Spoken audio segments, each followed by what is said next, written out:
So one of the things that we get asked in the fitting bays the most often is, how far should I be hitting my driver?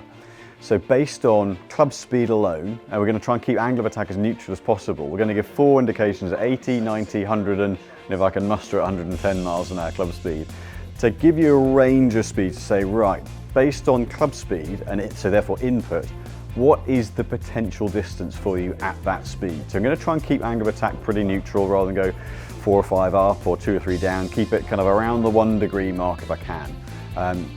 But just to give an indication so you can have an understanding of what actually is physically doable at that speed. You know, sometimes the expectations for what can be gained can be a little outside of the parameters that are physically achievable. So you can use this as a benchmark as to how far you should be hitting your driver. So I'm going to start at 80 miles an hour and then we'll gradually work the speed up and really look at, so what are the yardages in terms of carry and total that are doable. But we'll go through a summary at the end and look at what needs to change in terms of parameters to hit those optimal numbers too.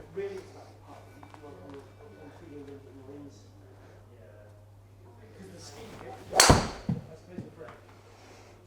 see where that club speed goes. 83, so a little bit strong, but we can see from there, ball flight, that's quite low. So I've got to bring that flight up in order to hit the optimal carry in particular. So let's add a little bit of loft through impact. So a bit more flight, 81 miles an hour, still quite low spin. So, and this is where in a fitting we'd be looking at the equipment itself to get a bit of launch and spin out of this to get that carry up. So it's just dipping out of the air. The total's good, but losing carry because the spin's down. So I'm going to give it another 1 or 2 just to see if I can get all of those dialed in as best as possible.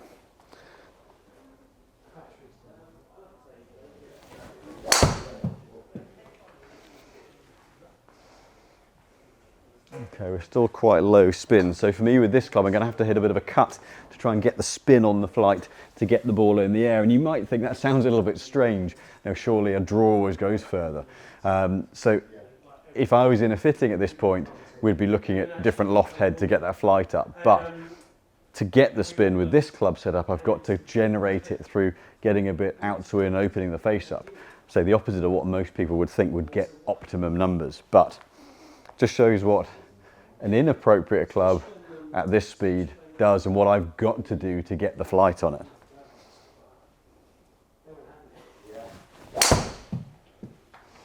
So cut across that a little bit, got more spin onto it. So up goes the spin. It's a bit less efficient as a flight, but we've now got it's a little bit lacking. We can get a little bit more from that. Club speed went up slightly. Let's give that one more go.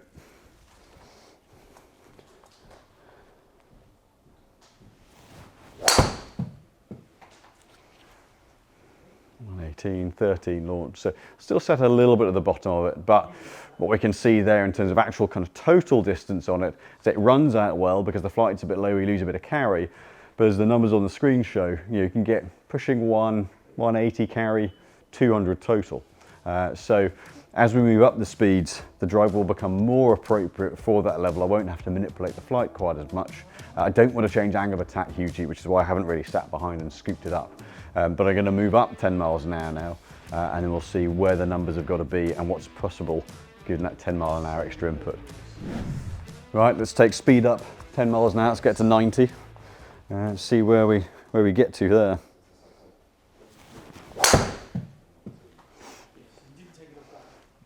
.89.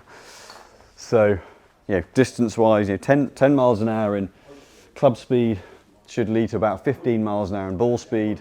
It's not quite 2 yards per mile an hour, but we should be looking around the 30 miles an hour. Wouldn't that be nice? 30 yards extra at the 10 mile an hour more club speed. So let's do a couple more. That's still a little bit flat in flight. So where I've got to take speed down, that you generate less friction on the ball, generate less spin, so it's actually a little bit flat in terms of flight. So again, I've got to pick that launch angle up to get the carry, which for that last shot was sat 14 yards under optimal. So again, I'll put a bit more flight on this, trying not to get the club speed up much. So I've got to work that under and scoop it a bit. So I've added a load of flight there, and that's got the carry right up.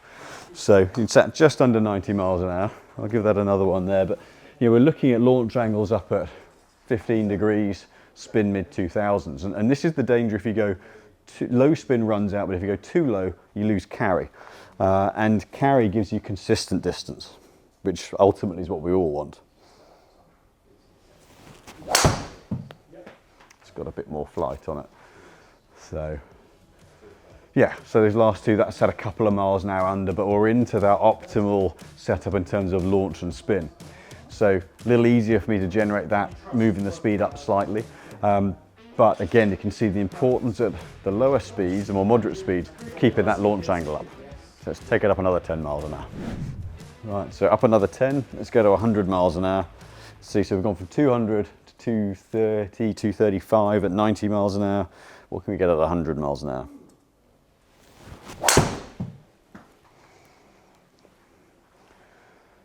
So, you know, again, we're still looking at the same incremental jump between each jump. We're going 10 miles an hour each jump, so it's 15 miles an hour ball speed, so we should be another 30 odd yards. Now actually, it goes up a little bit more than that. It is slightly more exponential in terms of distance gain as you go up in club speed. So you know, what we're seeing here is your potential looking at 270. Now this one's been low spin, so it's really run.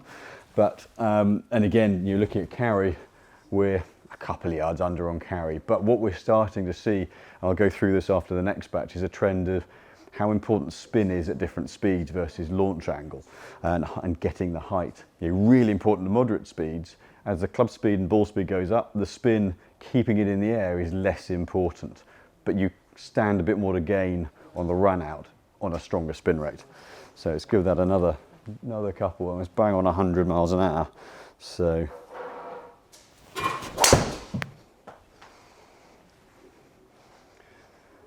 yeah, so a little bit more flight there. I'll quit on that one because that's a really straight line across the optimal. So I've got a little bit more spin, a little more flight, which has then got the carry distance. So ironically, less total, so the low spin runs out further. And that's always been one of the questions is, well, isn't low spin good?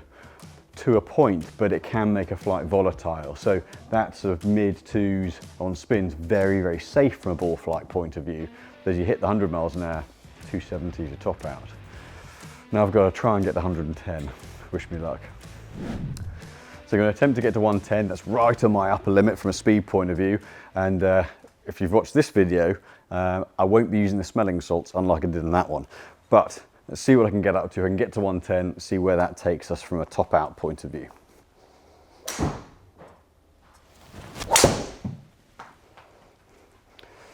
Now, one of the things that will happen if I'm trying to really push the limits on my speed is my technique, my strike's going to go off a little bit.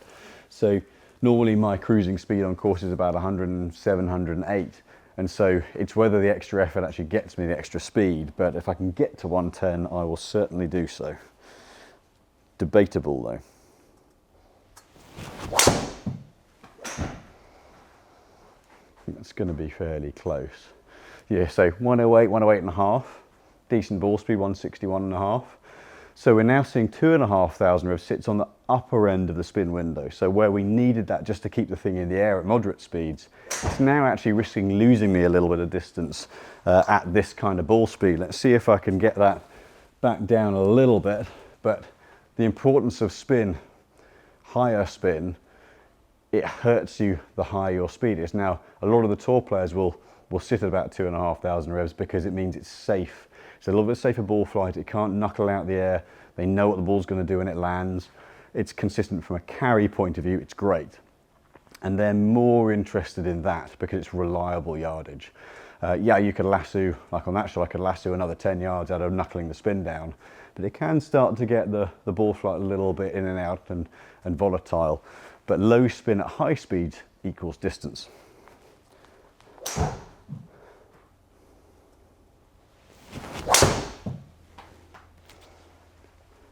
A little bit stronger again there. I think that's probably about as good as I'm going to get. So whilst it's a mile an hour off, we're still right up at that top end ceiling. So let's look at the averages on those and really highlight just what I've had to do with my own club to hit optimal flights with each swing speed change, and why it's so important to get that club right for you rather than having to find a shot that works for you. But let's have a little dive into the numbers now and check out what makes sense and what's possible at each speed.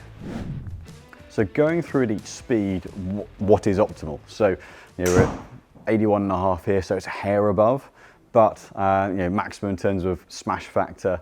Now this was the one I was struggling to get the flight. So what I'm going to do is I'm going to click onto the optimizer here, and this screen shows you where I'm actually losing out a little bit. So because the flight's on the bottom end here, ball speed's great, but I'm not quite getting the ball flight I want. We've lost 10 yards of carry. So actually total's good, it's run out well, which in the UK where we've got slightly firmer turf, you can use the ground a little bit more. If you're prepared to give up a bit of carry, you can make it up, and possibly even more than make it up along the ground with a flatter flight, so links for example. But if you're, 40% of our viewers are in the US, if you play overseed, if it's carry based, if it's softer turf, you've got to get that launch angle up. Otherwise you're just giving up carry distance. And if I optimize it based on just carry, again we can see here how low that sits. So we really need to get that launch angle up to get maximum carry distance at moderate speeds. Down at 80 miles an hour, 185 carry, 205, 207 total is certainly in the tank for 80 or just over 80 miles an hour. If I switch 10 miles an hour up, what we can see here is it's been easier for me to generate the launch and get the flight. So spin sits at the bottom end of the optimal area there, but I've got launch angle now. So we're now at a point where height's in a good place. We've now got the carry up. So you're then looking at, for that extra 10 miles an hour, optimal carry at 80 was 185. We're now at 210. So quite a significant shift up in distance there by going up those 10 miles an hour in club speed. Total sits at 230, just over 230.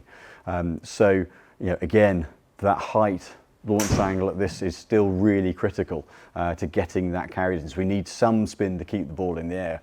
Drop too much spin and it'll fall out the sky. But at 90 miles an hour, 230 with moderate run out conditions, certainly 205, 210 carry, certainly achievable. Take it up another 10 miles an hour at 100 miles an hour club speed, which is starting to get on the stronger end for amateur golfers. You're now looking at 270 from a total distance point of view and pushing nearly 250 from a carry point of view. So again, we're seeing that carry distance going up 20, 30 yards each time. As we predicted from a ball speed point of view, if you gauge it on 2 miles an hour per 2 yards per mile an hour ball speed, we're gaining 15 miles an hour ball speed each jump of 10 miles an hour club speed. There's your 30 yards. So we're now starting to get into really significant distances and really kind of strong distances for amateur golfers. So a lot of bunkers sat at 250. So if you're not over 100 miles an hour and you've got a 250 carry to make, unless you really sit behind it, launch it high and create a very kind of high loopy ball flight, you're not going to make that carry distance. So around strategizing, this starts to become really, really, really key at all swing speeds to know, right, if I've got a bunker or a ditch or a quarter to carry, what is physically achievable. So we can see 100 miles an hour, just about 250, but not quite. 207, 210. So actually the carry distance has jumped up even more actually from 90 to 100. And looking at then a 25 yard gap down at 80 miles an hour, sorry. So, it starts to ramp up quite quickly as you go up in speed. But we can see here, again, we're still in that same mid twos in terms of spin. That's absolutely fine. Move up to nearly 110 mile an hour club speed.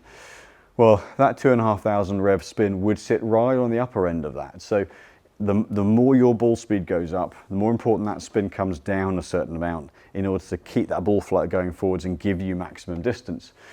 But at 110, well, I'm 1 mile an hour off. 300 certainly doable.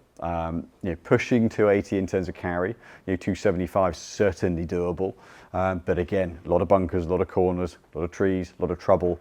Knowing what you can and can't do, what physically within your limits, is so key to strategizing.